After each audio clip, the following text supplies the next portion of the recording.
सभी बच्चों को नमस्कार।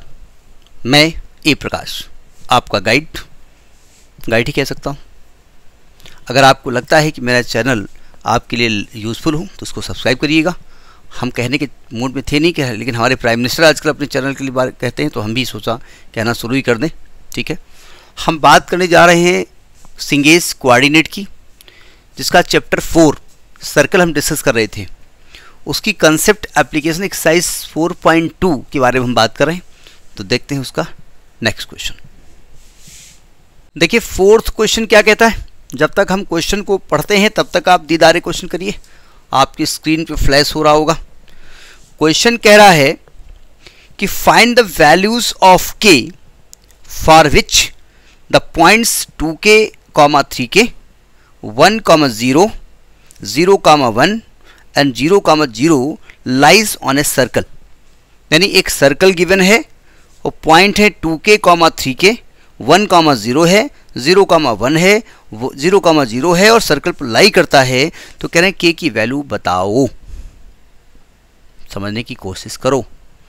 देखिए जैसे दो पॉइंट अगर एक स्ट्रेट लाइन में दो पॉइंट हैं तो अल्टीमेटली दो पॉइंट से एक लाइन तो पास होनी है। चाहे गलत सलदा पॉइंट यहाँ हो जाए, यहाँ लिख दो, यहाँ से लाइन पास हो जाएगी। तो अगर आपसे कहा जाए 3 पॉइंट उस पर लाइन पर हैं तो 2 पॉइंट से पास होने वाली लाइन निकालोगे और थर्ड पॉइंट को सेटिस्फाई करनी चाहिए, तब 3 पॉइंट लाइन पर होंगे। उसी प्रकार से अगर 3 पॉइंट एक लाइन में नहीं है तो उनसे होकर के एक सर्कल पास ही होना है, चाहे जो हो जाए।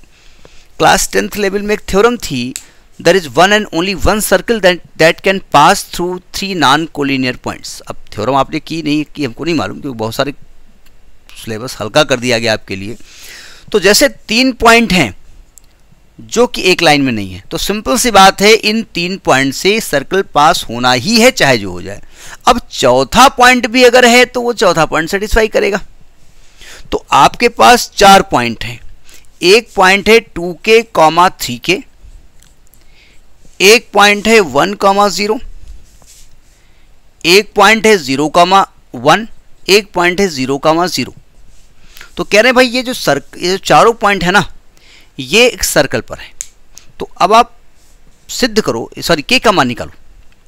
तो हम पहले तो करेंगे 3 पॉइंट से होकर पास होने वाला सर्कल निकालेंगे, क्योंकि पास ही होना है चाहे जो हो जाए, अगर वो एक स्ट्रेट लाइन में नहीं है। और चूंकि ये पॉइंट भी उस सर्कल पर है तो जो सर्कल निकल के आएगा उसको इससे सेटिस्फाई करा देंगे। तो 3 पॉइंट से पास होने वाले सर्कल का जो फंडा है ना, वो हम स्टैंडर्ड इक्वेशन माने x² + y² + 2gx + 2fy + c = 0। उसमें g, f, c अननोन होते हैं, फिर इससे पास कराएं, इससे पास कराएं, इससे पास कराएं, थोड़ा सा अच्छी वैल्यू है, उससे g, f, c का मान निकालें, फिर एक इक्वेशन ऑफ सर्कल आएगा, उससे सेटिस्फाई करें। करना तो ऐसे ही पड़ेगा, लेकिन अगर आप डायग्राम हिसाब से वैल्यूज गिवन है बना लो तो आपको आसान पड़ जाएगा और अपने आप दिखने लगेगा सोल्यूशन कैसे निकलेगा। सावधान, सर्कल का इक्वेशन तो निकालना है। देखो जरा ध्यान से देखिएगा, और जब डायग्राम बनेगा तो आपको लगेगा अरे ये तो परिचित है। सुनो ध्यान से, ये सर्कल है, ये ओरिजिन से पास हो रहा है,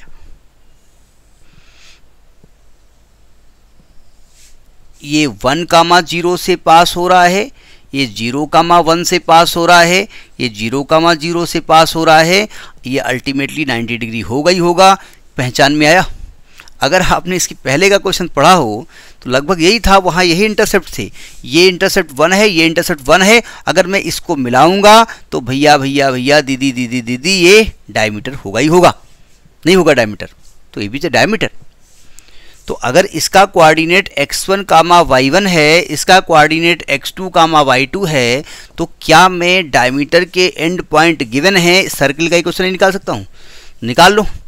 एक तो इसका मिड पॉइंट निकाल लें, सेंटर मालूम हो जाएगा, रेडियस निकाल लें, उससे निकालें। तो इक्वेशन ऑफ सर्कल जो आएगा, आप लिखो AB is a diameter, AB is diameter. So ये ना पूछना कैसे, इक्वेशन ऑफ सर्कल, भाई ये सेमी सर्कल है तभी तो 90 डिग्री है। इसके पहले वाले क्वेश्चन में यही डायग्राम था। तो इक्वेशन क्या हो जाएगा, x - x1 × x - x2 plus y minus y one into y minus y two is equal to 0, यानी x minus one into x minus zero plus y minus zero into y minus one is equal to 0। बोले तो x square minus x plus y square minus y बराबर 0, यानी आपका ये equation of circle आ गया। आया। अब कह रहे हैं कि एक पॉइंट है 2k, 3k, ये कहीं पॉइंट है, ये पॉइंट भी सर्कल पर है। तो आप लिखेंगे as 2k, 3k, as 2k, 3k lies on circle 1। So ये इसको सेटिस्फाई करेगा। बस सिंपल सी बात है, आपसे ये नहीं कहा कि वो पॉइंट है कि नहीं है, आपसे कह रहा है कि वो पॉइंट है सर्कल पर, तो सेटिस्फाई करा दो। तो सेटिस्फाई करा रहे हैं हम, देखो। तो x को 2k रख दो, y को 3k, तो 2k करोगे तो क्या आएगा 4k square plus 9k square minus x 2k minus 3k बराबर 0, 9 4 13, 13k स्क्वायर माइनस 5k बराबर 0, k कॉमन हो जाएगा तो आएगा 13k माइनस 5 बराबर 0। तो एक तो k का मान 0 आ जाएगा, एक 13k माइनस 5 बराबर 0, k का मान आएगा 5/13। ये दो वैल्यू k की निकलेंगी। ठीक है। अब 0 का कोई मतलब नहीं है, क्योंकि 0 अगर लोगे ना तो पॉइंट आपका 0,0 हो जाएगा, तो वो तो ऑलरेडी गिवन है ना ओरिजिन, तो यानी कि 0 तो यहाँ पर लेने का कोई औचित्य नहीं है। ठीक है। तो so the value of k will be 5/13। तो दिस इज 4th क्वेश्चन। बात समझ में आई होगी। Next in the next video. नमस्कार।